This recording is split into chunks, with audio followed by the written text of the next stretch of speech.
Hello दोस्तों, स्वागत है आपका हमारे YouTube चैनल हानी वॉइस पर।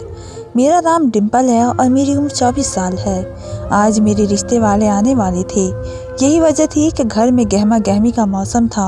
हर शख्स अपनी तैयारियों में मगन था। मम्मी बार बार मुझे बोल रही थी कि मैं अच्छे से तैयार हो जाऊँ, लेकिन ना जाने क्यों मुझे एक अजीब सी घबराहट हो रही थी। रात में जब मैं गहरी नींद में सोई थी तब मैंने बहुत ही अजीब सपना देखा था और उस सपने से ही मैं बहुत ही ज़्यादा चिंता में थी। मैं दुआ कर रही थी कि जैसा मैं सोच रही हूँ वैसा ना हो, लेकिन मैंने कई बार बहुत ही महसूस किया था कि जब भी मैं कोई सपना देखती थी और ख़ास करके खुद से संबंधित सपना देखती थी तो यकीनन उस सपने में कोई ना कोई परेशानी ज़रूर होती थी और अक्सर वे सपने सच साबित हो जाते थे। वक्त तेज़ी से गुजरता चला गया और मैंने भी लाल रंग की साड़ी पहन ली थी और तैयार होकर उनका इंतज़ार करने लगी थी। वे लोग लगभग शाम के वक्त आए थे। पापा भी अपने काम से वापस आ गए थे और भैया भी अपनी जॉब से लौट आए थे। उनके आते ही सबने उनका बहुत ही अच्छे से स्वागत किया था। मैं अपने कमरे में बैठी हुई थी। मुझे मालूम हुआ था कि थोड़ी देर बाद मेरी मम्मी ही मुझे बुलाने के लिए आ जाएगी। कहने को मैं 24 साल की हो गई थी, लेकिन घर की भर की लाडली होने की वजह से मुझे बहुत ही समझ बूझ नहीं थी कि किस तरह से लोगों के सामने बैठना है और किस तरह से लोगों को डील करना है। कभी भी मेरे साथ कोई परेशानी पेश आ जाती थी तो मेरी मम्मी ही हर चीज़ को डील करती थी। मैं यही सब सोच रही थी कि अचानक थोड़ी देर बाद कमरे के अंदर मेरी मम्मी दाखिल हुई और मुझे बाहर आने का इशारा करने लगी। घबराहट से मेरे हाथ कांपने लगे थे, लेकिन मैंने खुद को बहुत ही मुश्किल से संभाल लिया था। मैं मम्मी के साथ बाहर आ गई और खामोशी से सबको हेलो बोलकर बैठ गई।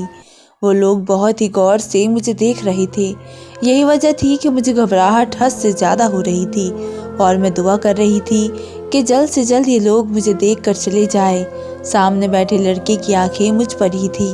मैंने निगाहें उठाकर देखा तो वह मुझे ही टकटकी लगाए देख रहा था। मेरा दिल ज़ोर ज़ोर से धड़कने लगा था, क्योंकि यही शख्स मेरा हमसफ़र बनने वाला था। काफ़ी देर तक वे लोग मेरे हवाले से ही बातचीत करते रहे। मेरी होने वाली सास ने मुझसे अन्य सवालात किए, जिनका जवाब मैंने बहुत ही मुश्किल से दिया था। मेरी सास चाहती थी कि मैं उनके बेटे के साथ भी बातचीत करूं और थोड़ी देर उनके साथ अकेले में वक्त बिताऊं, लेकिन घबराहट इतनी ज़्यादा हो रही थी कि मैंने इस बात पर ध्यान ही नहीं दिया। वे लोग लगभग हमारे घर 1.5 घंटे बैठे और उसके बाद मम्मी को हाँ बोलकर चले गए। अब हमारी तरफ से जवाब देना रह गया था। पापा को भी लड़का समझ आ गया था और भैया भी उसकी तारीफ़ कर रहे थे कि काम वगैरह बहुत अच्छा है। अब हमें उनके घर जाकर घर वगैरह देख लेना चाहिए, इसके बाद हम ये रिश्ता फ़ाइनल कर देंगे। ये बातें सुनकर मेरी आंखों में आंसू आ गए। ये ख्याल ही मुझे अजीब सी टेंशन में डाल रहा था कि मुझे मेरा घर छोड़ना है। मैं काफ़ी देर तक अपने कमरे में बैठी रोती रही थी, जब अचानक मेरे भैया कमरे में अंदर आए और मुझे रोता देखे धीमे धीमे से मुस्कुराते हुए मेरे बराबर में बैठ गए। मैंने अपना सिर झुकाया हुआ था। मुझे समझ ही नहीं आ रहा था कि मैं अपने बाप, भाई और मम्मी से क्या बात करूं। इन लोगों को छोड़कर जाना मेरे बस से बाहर था। इन सब ने मुझे इतनी मोहब्बत दी थी कि मैं सहज सहज कर थक चुकी थी। मेरे भैया मेरे सर पर हाथ रखते हुए बोले, क्या हुआ मेरी लाडो को, किस बात पर आंसू बहाए जा रही है? सिर्फ तुम्हें विदा कर रहे हैं, हमेशा हमेशा के लिए इस घर से नहीं निकाल रहे। हमेशा तुम्हारे लिए इस घर के दरवाजे खुले हुए हैं। कभी भी कोई परेशानी आए या फिर तुम्हारे ससुराल वाले तुम्हें परेशान करे, तुम्हारे बाप भाई का दर तुम्हारे लिए हमेशा खुला हुआ है। तुम्हें परेशान होने की ज़रूरत नहीं है। उनकी ये बात सुनकर मेरी आंखों में आंसू आ गए थे और फ़ौरन उनके सीने से लगकर मैं ज़ोर कतार रोने लगी थी। उन्होंने मुझे फ़ौरन अपने बाजुओं के घेरे में ले लिया और मेरे सर पर हल्की चपत लगाते हुए बोले, अरे बेवकूफ़ लड़की, किस बात के लिए आंसू बहा रही हो? खबरदार, जो तुम्हारी आँख से एक भी आंसू टपका तो मेरे जिगर का टुकड़ा हो तुम। मैं बिल्कुल बर्दाश्त नहीं करूँगा कि तुम रो। मेरी हिचकिचियाँ बंद हो गई थी। मुझे समझ ही नहीं आ रहा था कि मुझे इतना रोना क्यों आ रहा है। हालांकि मैं खुश थी कि मेरी शादी हो रही है। हर लड़के का ख्वाब होता है कि वे जल्द से जल्द शादी कर ले।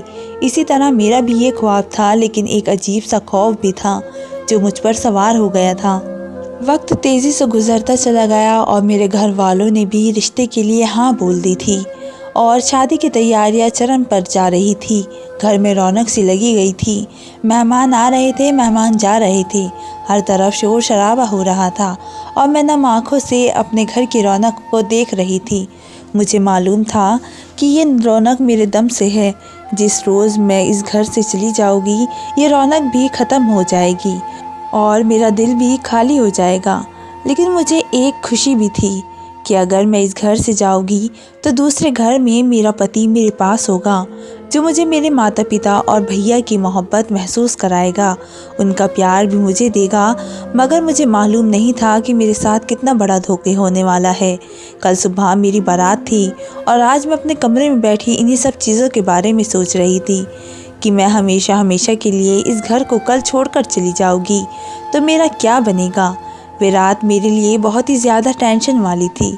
मैं लगभग बहुत ही सुबह 6 बजे के वक्त गहरी नींद में सोई थी जब मेरी मम्मी ने मुझे 12 बजे के बीच जगाया था। मेरा सिर बहुत ही भारी हो रहा था, लेकिन दवा वगैरह लेने के बाद मेरी तबीयत कुछ बेहतर हो गई थी। नाश्ता करने के बाद मैं अपनी मम्मी के साथ ही सैलून चली गई थी।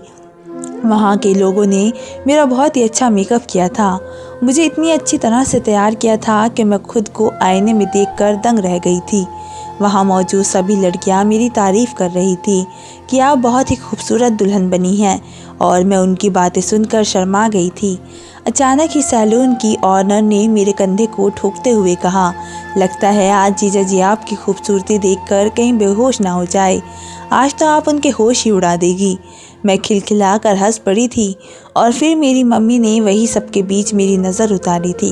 उसके बाद हम मैरिज हॉल की तरफ बढ़ गए थे। मेरी शादी बहुत ही धूमधाम से की जा रही थी क्योंकि यह हमारे परिवार की पहली शादी थी।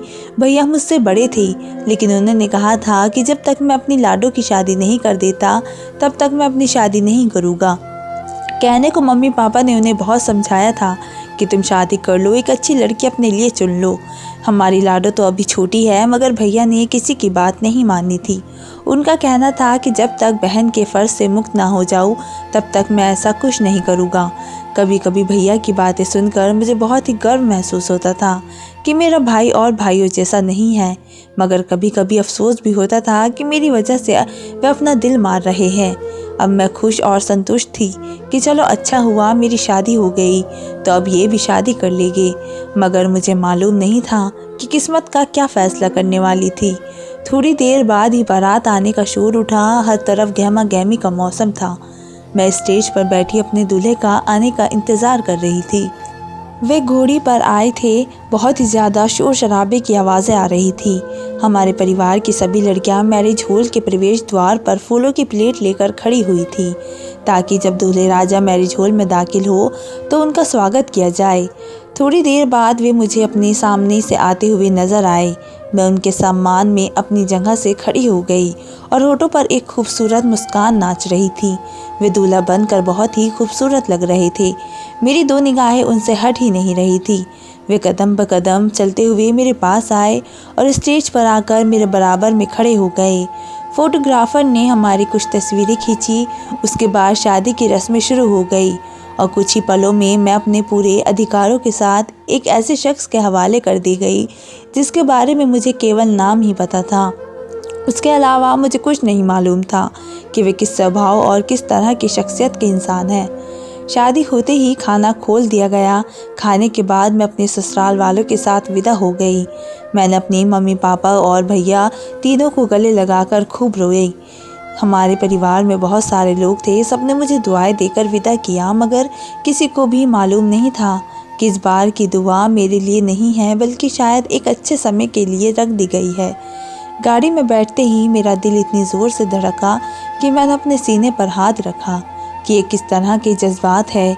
मैंने गर्दन मोड़ कर देखा तो मेरे पति अपना मोबाइल इस्तेमाल करने में बिजी थे। शादी के दौरान भी उनका दिमाग न जाने कहाँ गुम था। मुझे कुछ समझ ही नहीं आ रहा था। कई बार मैंने महसूस किया कि मैं उनके करीब होने की कोशिश करती हूँ तो वे मुझसे दूर हो जाते हैं। अक्सर मैंने दूल्हा दुल्हन को स्टेज पर बैठते हुए देखा है। तब अक्सर दूल्हा शरारत में अपनी दुल्हन का हाथ पकड़ता है, मीठी मीठी सरगोशियों को और उसके कानों में करता है, लेकिन मेरे पति ने ऐसा कुछ नहीं किया। बल्कि वे तो ऐसे अपने आप में मगन थी कि जैसे शादी सिर्फ उनकी थी, मेरी नहीं। मेरा दिल किया कि वे अभी मेरे कंधे पर हाथ रखकर मुझे दिलासा दी कि मैं तुम्हें परेशान होने की ज़रूरत नहीं है, तुम किसी गैर के घर नहीं बल्कि अपने पति के घर जा रही हो। मगर उन्होंने तो मेरी तरफ देखा भी ज़रूरी नहीं समझा था।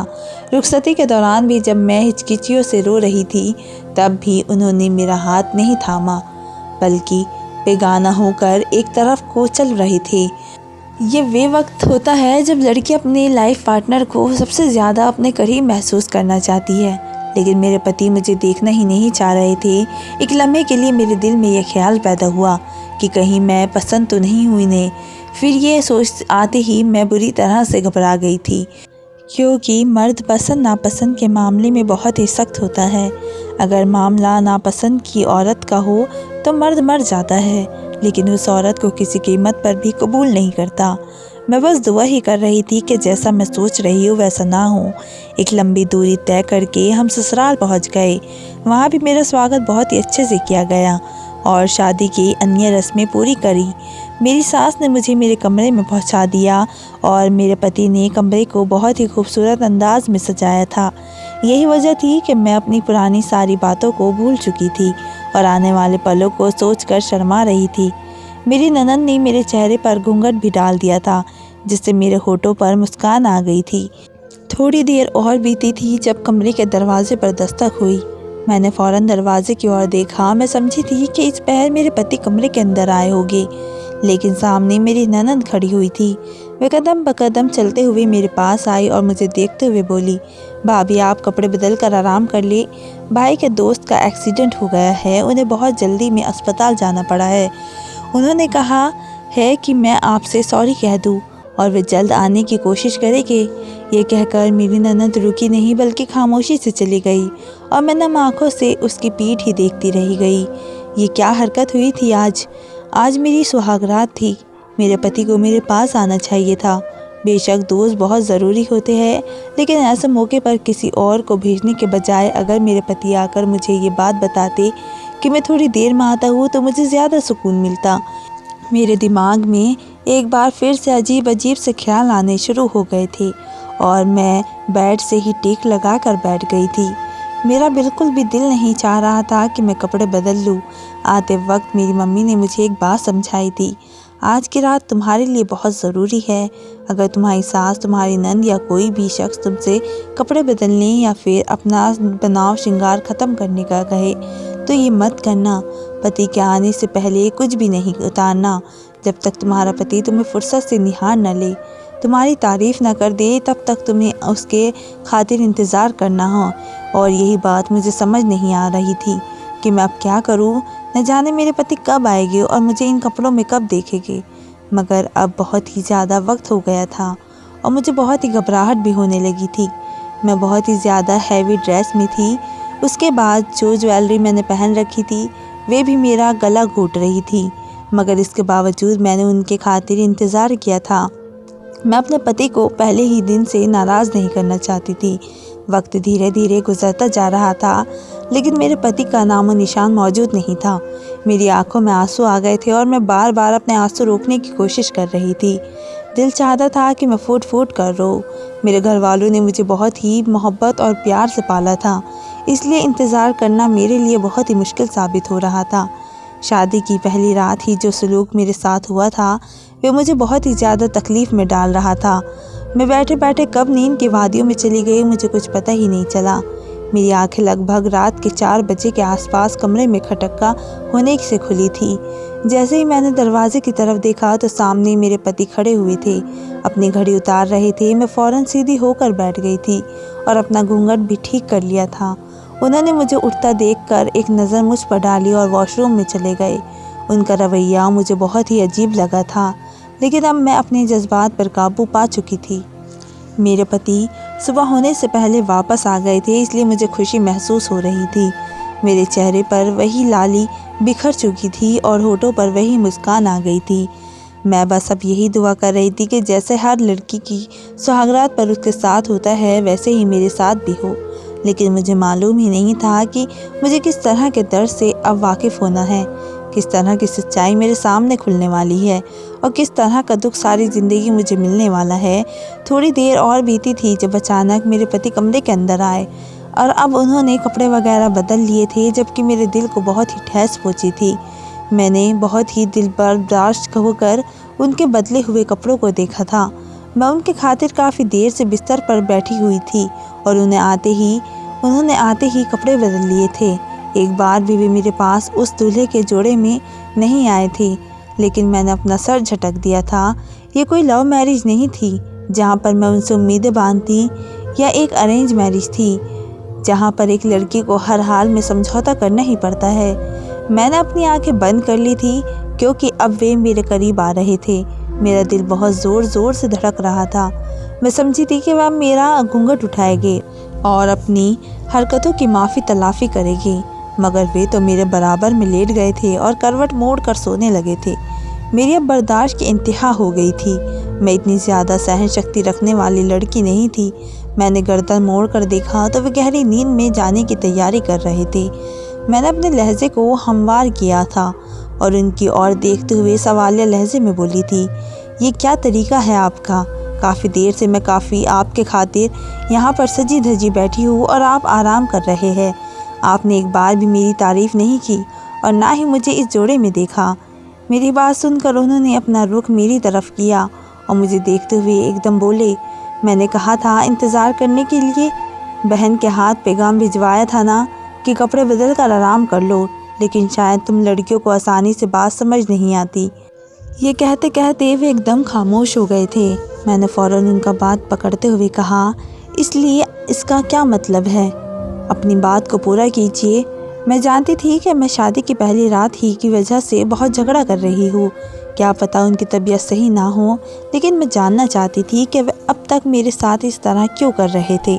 मैं कोई जाहिल या दब्बू लड़की नहीं थी। मैं एक पढ़ी लिखी और अच्छे घराने से ताल्लुक़ रखने वाली लड़की थी। मेरी बात सुनकर वे उठकर बैठ गए थे। मैंने राहत की सांस ली और कि शायद उन्हें मेरी बात का एहसास हो गया हो, लेकिन अचानक जो बात उन्होंने मुझे देखकर बताई थी, वे सुनकर मैं उन्हें हैरत भरी निगाहों से देखने लगी थी।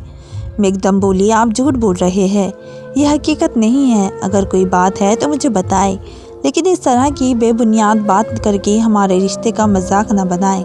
आपको मालूम है आप किस तरह की बात कर रहे हैं। मेरा बस नहीं चल रहा था कि मैं इस शख्स को गला पकड़ लूं। अगर ये बात थी तो उसने पहले क्यों नहीं बताई? वे फ़ौरन बोले, मेरे सामने बेमतलब की बातें करके मेरा दिमाग ख़राब करने की ज़रूरत नहीं है। अगर तुम्हें ये रिश्ता ख़त्म करना है तो मैं अभी तुम्हें 3 शब्दों में बोल देता हूँ और अभी के अभी हम दोनों अपना रिश्ता ख़त्म कर देते हैं।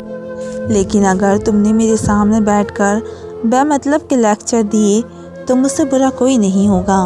मैं बहुत ही अच्छा हूँ तो तुम भी बहुत ही अच्छी रहो, लेकिन अगर मेरा दिमाग घूम गया तो मैं बहुत ही बुरा भी बन सकता हूँ। उनका अंदाज़ खतरनाक हद से गंभीर था। ये बोलकर वे करवट लेकर सो चुके थे और मैं उन्हें देखती रह गई थी कि वे किस तरह की बात मुझसे कर गए हैं। मेरा दिल किया कि मैं शख्स के गिरेबान पकड़कर उन्हें झंझोड़ डालूं कि आप क्यों मेरे साथ इस तरह कर रहे हैं। अगर आपको यही सब करना था तो मुझसे शादी क्यों की? अगर आप शादी के लिए तैयार नहीं थे तो मेरा चुनाव क्यों किया? मेरी ज़िंदगी को बर्बाद क्यों किया? मेरी आंखों में आंसू आ गए थे। मेरा दिल फटने के करीब आ गया था। मैं बैठी की बैठी रह गई थी, क्योंकि बात ही ऐसी थी कि काफ़ी देर तक मैं बैठी अपनी किस्मत पर मातम कर रही थी और फिर उठकर वॉशरूम चली गई थी। मैंने सोच लिया था कि मैं ऐसे घर में नहीं रह सकती, क्योंकि जो बात मेरे पति कर रहे थे वे बिल्कुल भी बर्दाश्त के काबिल नहीं थी। अभी मैं वॉशरूम जाती इससे पहले ही मेरे पति अपनी जगह से खड़े हुए और मुझे देखते हुए बोले, कपड़े बदलने हैं। मैंने सर को हल्के से हिलाया और मेरा दिल अब बिल्कुल उनसे बात करने का नहीं कर रहा था। शादी की पहली रात ऐसी बात एक लड़की से कर देना कोई छोटी बात नहीं थी। मेरा तो दिल ही अंदर से मर चुका था। वे फ़ौरन बोले, मैं वॉशरूम में सोऊंगा, तुम जाओ और अपने कपड़े वगैरह ड्रेसिंग रूम में बदल लो। मैंने एक झटके से उनकी ओर देखा था। मैं कुछ कहती इससे पहले ही वे बोले, और हाँ, जब मैं वॉशरूम में सो रहा हूँ तो कभी भी गलती से भी दरवाज़ा खोलने की ज़रूरत नहीं है, और अगर तुमने ये ज़रूरत करने की कोशिश की तो याद रखना अगले ही पल तुम अपनी माँ के घर पर होगी।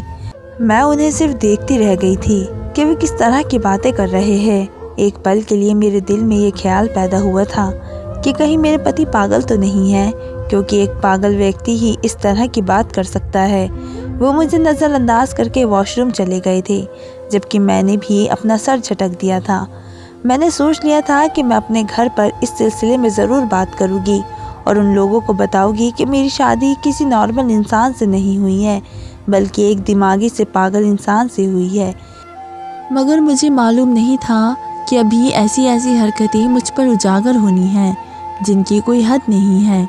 मैं सीधा ड्रेसिंग रूम गई और सीधा कपड़े वगैरह लिए और बदले, और अपने आप को हल्का फुल्का करके जब मैं बाहर आई तो अचानक ही मुझे वॉशरूम से अजीब तरह की आवाज़ें आने लगी थी।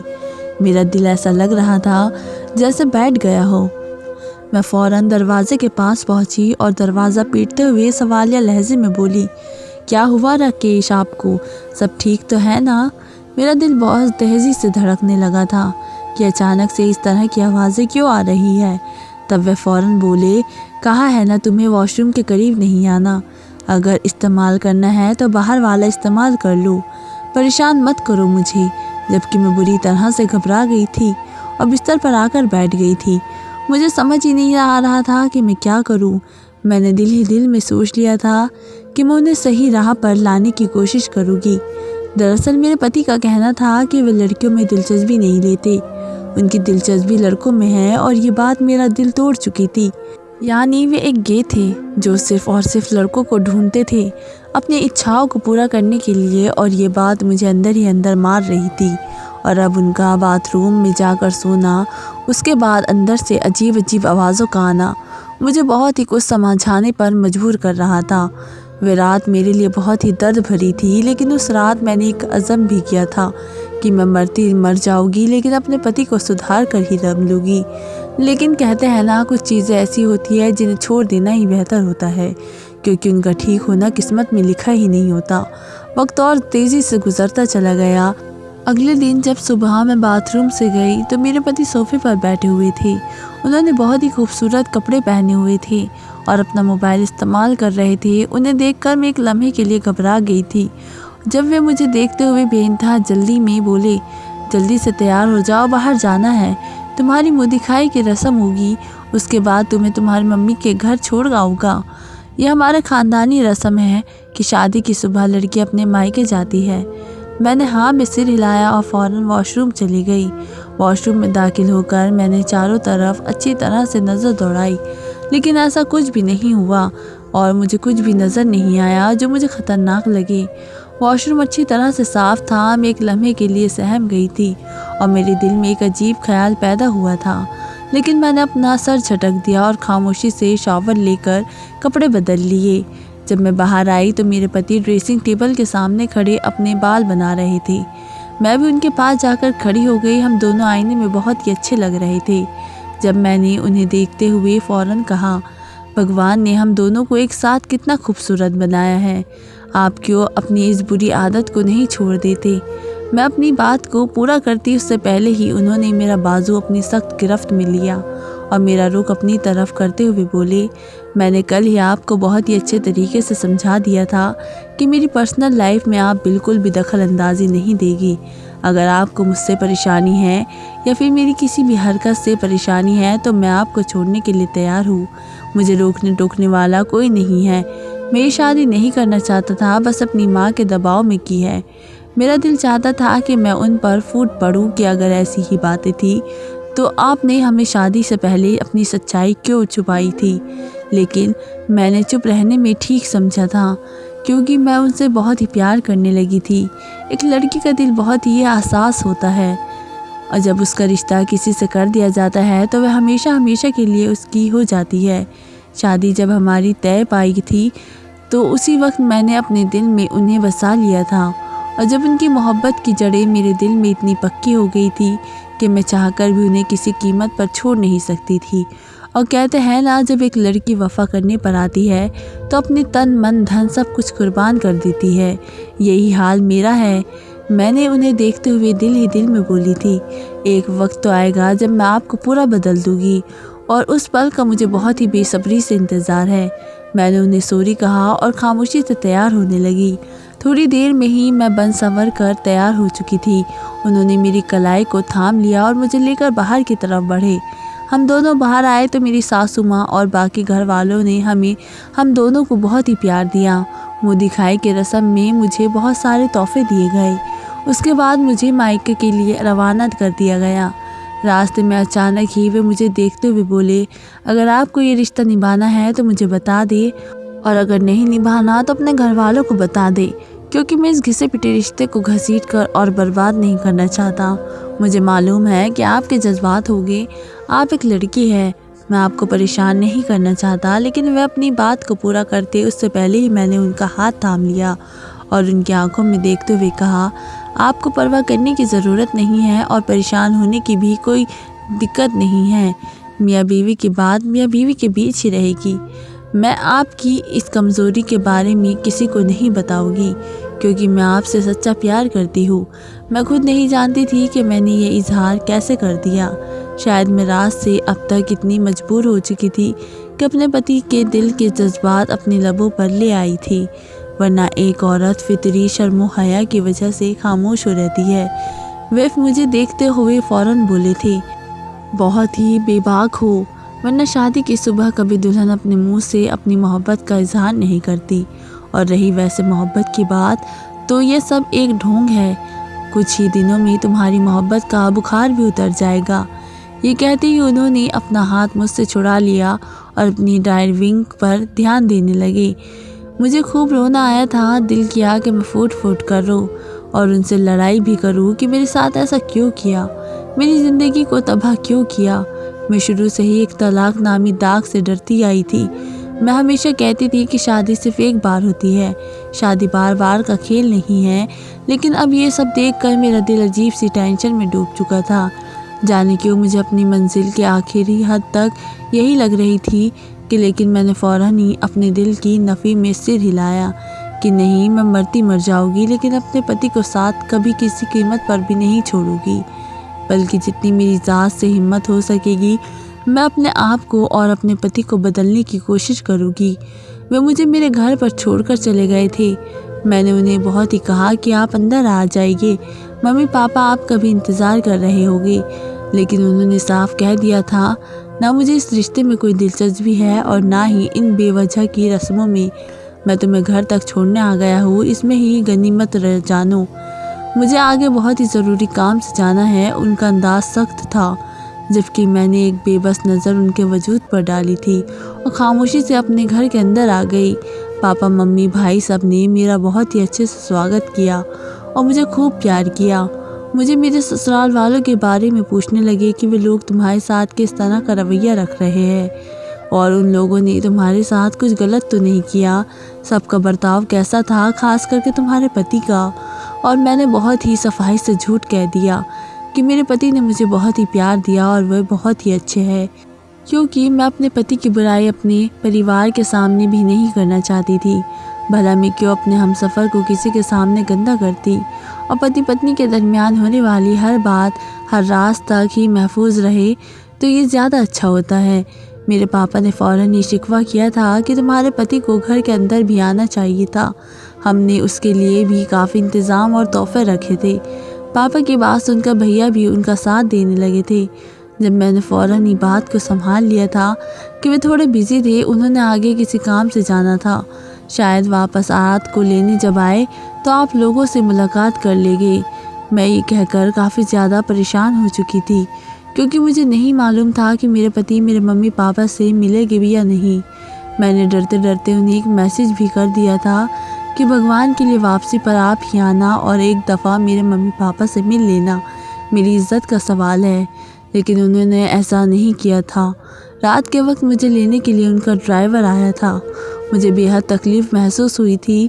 दिल बहुत ही ज़्यादा भारी हो गया था और आँखों में नमी भी चमकने लगी थी। लेकिन मैंने अपने आप को काबू कर लिया, क्योंकि मेरा पूरा परिवार ही मेरे पास खड़ा हुआ था। पापा ने फ़ौरन ही मेरे कंधे पर हाथ रखा और मुझे देखते हुए बोले, कोई बात नहीं गुड़िया, वे व्यस्त होगा, तुम हमारी तरफ से उसे ये तोहफे दे देना और फिर दोबारा आ जाना। मैंने फ़ौरन यहाँ में सर हिलाया और उनसे प्यार लेकर अपने ससुराल की तरफ चल पड़ी। गाड़ी में बैठकर मैं खूब रोई। मैंने ऊपर वाले से खूब शुक्रिया किए कि मेरे साथ ऐसा क्यों हुआ। मैंने तो कभी किसी के साथ बुरा नहीं किया, कभी किसी की दिलदारी नहीं की, कभी किसी का दिल नहीं दुखाया, तो मेरे साथ इस तरह क्यों हुआ। लेकिन इस क्यों का जवाब मेरे पास मौजूद नहीं था।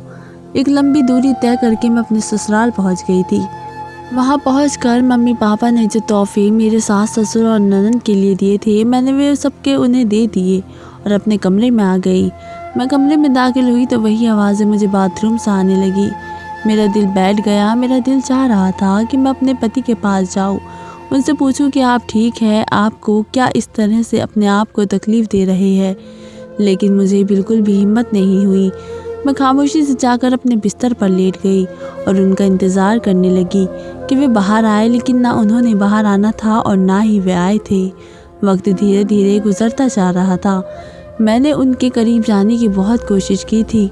मैंने अपनी तरफ से उनके जज्बात भड़काने की बहुत ही कोशिश की, क्योंकि मैं अपने पति को रास्ते पर लाना चाहती थी। लेकिन वे शायद वाकई लड़कों में दिलचस्पी रखते थे, इसलिए उनका ध्यान मेरी तरफ कभी आता ही नहीं था। कई बार मुझे ऐसा महसूस होता था जैसे वे मुझे देख रहे हैं, लेकिन जब मैं उनकी तरफ ध्यान देती थी तो उनका रुख किसी और तरफ होता था। मुझे ये बातें बिल्कुल भी समझ नहीं आती थी। मेरी शादी को पूरे 1 महीने का वक्त बीत गया था और इस 1 महीने के दौरान मैंने अपने पति के साथ अपना रिश्ता बहाल करने की भी कोशिश की थी, लेकिन इनकी तरफ से बिल्कुल भी जवाब नहीं आया था। आज भी मामूली सा ही दिन था। रात होते ही मेरे पति वॉशरूम चले गए थे और मैं खामोशी से बिस्तर पर लेट कर सो गई थी। आधी रात के वक्त मेरी आँख खुली तो वॉशरूम से बहुत ज़ोर ज़ोर से आवाज़ें आ रही थी। यकीनन इन आवाज़ों की वजह से ही मेरी नींद टूटी थी और आवाज़ें इतनी दर्दनाक थी कि मैं बुरी तरह से सहम चुकी थी। मैं फ़ौरन दरवाजे के पास पहुंची और बिना समझने का मौका दिए दरवाज़ा खोल दिया। सामने का मंजर देखकर मेरी जान निकलने पर आ गई थी। मेरे पति अपने आप को चोट पहुंचा रहे थे। उनके हाथ में एक बेल्ट था जिसकी मदद से वह अपनी कमर पर कोड़े लगा रहे थे। मेरा दिल ऐसा लग रहा था जैसे धड़कना भूल गया हो। मैं फ़ौरन उनके पास गई और उनके हाथ से वह बेल्ट खींच लिया। वे मुझे देखते हुए फ़ौरन बोले, मैंने तुम्हें मना किया था कि तुम यहाँ नहीं आओगी, फिर तुम यहाँ पर क्यों आई हो। जबकि मैं फ़ौरन उनका गिरेबान पकड़ते हुए बोली, आप ये क्या कर रहे हैं, आपका दिमाग ख़राब हो गया है क्या।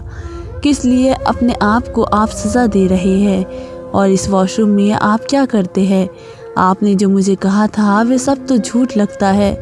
मुझे बताइए राकेश, आप ये सब क्यों करते हैं। मेरा दिमाग बिल्कुल बंद होने के करीब आ गया था जब अचानक मेरे सीने से लग कर गए और फूट फूट कर रोने लगे, जबकि मैं उनमें से बिल्कुल अपने आप को बेबस महसूस कर रही थी। मेरे लिए वे शख्स मेरा सब कुछ था, मेरी कुल कायनात था। मैं उन्हें अपने साथ ही बाहर ले आई थी और उन्हें सोफे पर बिठाया था। फ़ौरन ही मैंने उनकी तरफ पानी का गिलास बढ़ाया। जब उन्होंने पानी का गिलास लेकर एक तरफ रख दिया और मेरी गोद में सिर रख कर लेट गए, तो मैं धीरे धीरे उनके सिर में उंगलियां चलाने लगी। और फिर जो बात उन्होंने मुझे बताई उसे सुनकर मेरे कदमों तले से ज़मीन निकल गई थी। वे कहने लगे, मैं कोई गे नहीं हूँ, मैं भी एक आम मर्द हूँ। मैं भी लड़कियों में ही दिलचस्पी रखता हूँ। मैंने कभी अपने हदें पार करने की कोशिश नहीं की। तुमसे शादी से पहले ही मैं एक लड़की से बहुत ही मोहब्बत करता था, इतनी मोहब्बत जिसकी कोई हद नहीं थी। वे लड़की मेरा इश्क थी, मेरी पहली मोहब्बत थी, लेकिन शायद वे मेरे नसीब में नहीं थी। मैं उसके लिए ज़रूरत से ज़्यादा ही जज्बाती था और इसी जज्बातीपन ने ही मेरे हाथों ने उसकी मौत करवा दी थी। हम दोनों झगड़ा करते हुए घर आ रहे थे। वे अपनी दोस्त के घर रात रुकना चाहती थी और मैं इस बात के लिए राज़ी नहीं था। इसी दरमियान हमारा झगड़ा इतना बढ़ गया कि मेरा ध्यान गाड़ी की तरफ से हटकर उसकी तरफ चला गया और हमारा एक्सीडेंट हो गया। मैं तो बच गया, लेकिन उसकी वहीं पर मौत हो गई। मैंने बहुत कोशिश की थी कि वे बच जाए, लेकिन शायद कहते हैं ना, जब इंसान का बुरा वक्त शुरू हो जाता है तो कुछ भी हो जाए वे उस बुरे वक्त को रोक नहीं पाता। मेरे साथ भी कुछ ऐसा ही हुआ और उस दिन ही मैंने ठान लिया था कि मैं कभी भी शादी नहीं करूँगा। लेकिन मम्मी की धमकियाँ और पापा की बीमारी, बहनों के रिश्ते, इन सब चीज़ों के मद्देनज़र रखते हुए मेरी शादी कर दी गई। उस रात मेरी किसी फ्रेंड का एक्सीडेंट नहीं हुआ था, बल्कि मैं उस रोड पर गया था जहाँ पर हम दोनों का एक्सीडेंट हुआ था। वहीं बैठकर मैंने तय किया था कि कुछ भी हो जाए मैं तुम्हारे साथ रिश्ता कायम नहीं करूँगा। इसलिए मैंने यही योजना बनाई कि मैं तुम्हें ऐसी कहानी सुनाऊँगा कि तुम मुझसे नफ़रत करने लगोगी और तलाक लेकर चली जाओगी, लेकिन तुमने मुझसे नफ़रत नहीं की, तुम यहीं रही और मुझसे मोहब्बत करती रही। कभी कभी दिल चाहता था कि तुम्हारे पास चला जाओ, लेकिन मैं बेबस था। इसी वजह से हर रात अपने आप को चोट पहुंचाकर तकलीफ़ देता था। लेकिन शायद आज तुमसे मेरी तकलीफ़ बर्दाश्त नहीं हुई और तुम आ गई और ये बोलकर वे फूट फूट कर रोने लगी और मैं धीमे धीमे से मुस्कुराई। मैंने आसमान की तरफ देखकर ऊपर वाले का शुक्र अदा किया कि जिस तरह के ख्यालात मेरे दिमाग में आए थे वे सब गलत साबित हुए।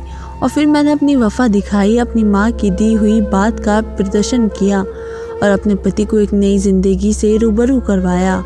उन्हें इतनी मोहब्बत दी कि मैं उनका पुराना गम भुला चुकी थी और इस एक नई दुनिया में ले आई थी। मगर अक्सर वे रातों को रोते हैं, वो सब अपनी पुरानी मोहब्बत का जिक्र करते हैं। लोग कहते हैं कि अगर मर्द अपनी मोहब्बत का जिक्र करे तो औरत जलती है, लेकिन न जाने क्यों जब मेरे पति उस लड़की का जिक्र करते हैं तो मुझे जलन नहीं होती, बल्कि एक अजीब दुख होता है कि काश वो लड़की उन्हें मिल जाती, काश मेरे पति खुश होते, क्योंकि आज तक मैंने उनके चेहरे पर वे खुशी नहीं देखी थी जो एक मर्द के चेहरे पर होती है। लेकिन मेरे ऊपर वाले से यही दुआ है कि उन्हें सुकून और राहत मिल जाए, जो उनके लिए बेहद ज़रूरी है। दोस्तों, वीडियो कैसी लगी कमेंट करके ज़रूर बताएं। वीडियो को लाइक करें और चैनल को सब्सक्राइब ज़रूर करें। मिलते हैं एक ऐसी ही वीडियो के साथ, तब तक के लिए धन्यवाद।